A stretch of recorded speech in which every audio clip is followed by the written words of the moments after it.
2000 से ज़्यादा online application उन एनओसीज की आई और टाउन एंड कंट्री प्लानिंग के पास आज पेंडेंसी लगभग 250 के बराबर की है।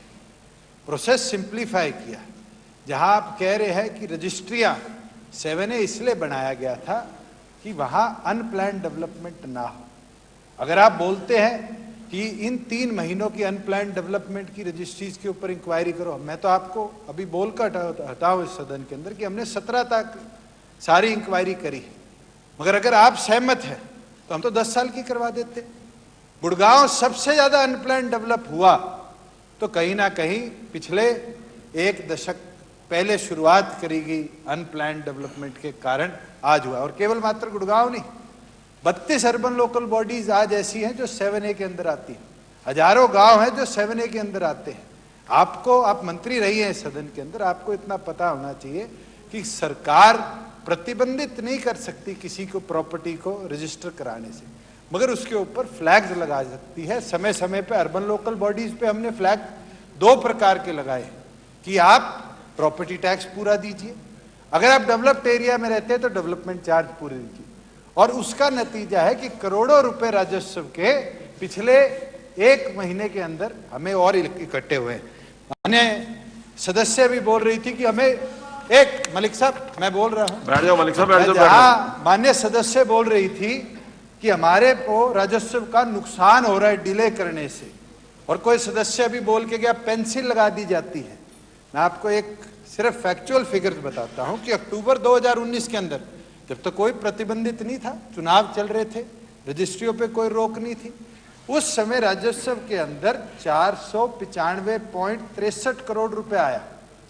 और अब वेब हेलरिस के नए सॉफ्टवेयर से अक्टूबर 2020 के अंदर आज हमारे पास 547.56 करोड़ रुपए आया, जिसके अंदर 1 नया रुपया इंक्रीज नहीं किया गया टैक्स का।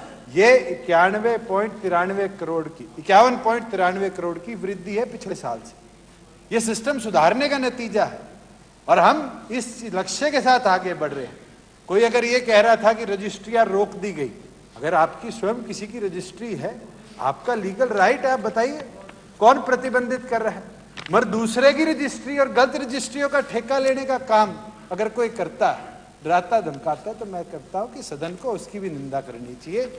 हमारा ये प्रयास है कि पारदर्शी तरीके से अगर कोई व्यक्ति अपने पूरे गवर्नमेंट के ड्यूज पे करता है, गवर्नमेंट के जितने फ्लैग्स है वो एनओसीज लेता है, तो हमारी सरकार उसके रजिस्ट्रेशन डीड को आगने वाले समय में ह्यूमन इंटरफेरेंस 0 करके रजिस्टर करने का काम करेगी।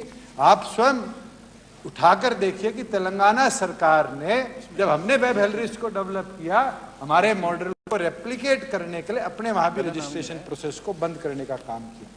आज आपको खुशी होनी चाहिए कि हरियाणा में जो हमने बदलाव करे, दूसरे प्रदेश उनको लागू करें। जब लाल डोरा मुक्त गांव किया था, मुझे याद है बहुत से लोग कहते थे इससे वाद विवाद बढ़ जाएगा।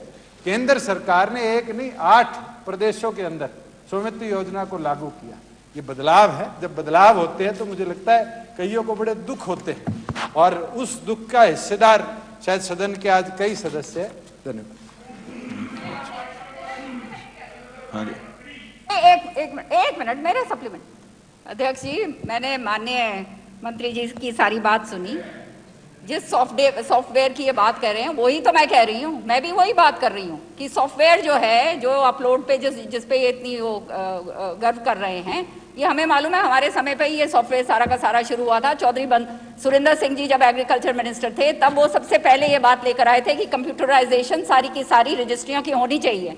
ये बात चौधरी सुरेंद्र सिंह जी ने रखी थी उस समय, तो ये कोई नई बात नहीं है। लेकिन मेरा कहने का मतलब ये है कि ये जो सॉफ्टवेयर है आपका अभी भी पूरा काम नहीं कर रहा। और राजस्व लॉस की बात जो मैं कह रही हूँ वो इस तरह से है कि जो आपके लोग कतार लगाए खड़े, अगर आप फटाफट उनकी रजिस्ट्री करवा दोगे तो पैसा तो सरकार के ही उसमें आएगा ना। जो आज 1 महीने में आएगा, जो 6 महीने में आएगा, आपके 1 महीने के अंदर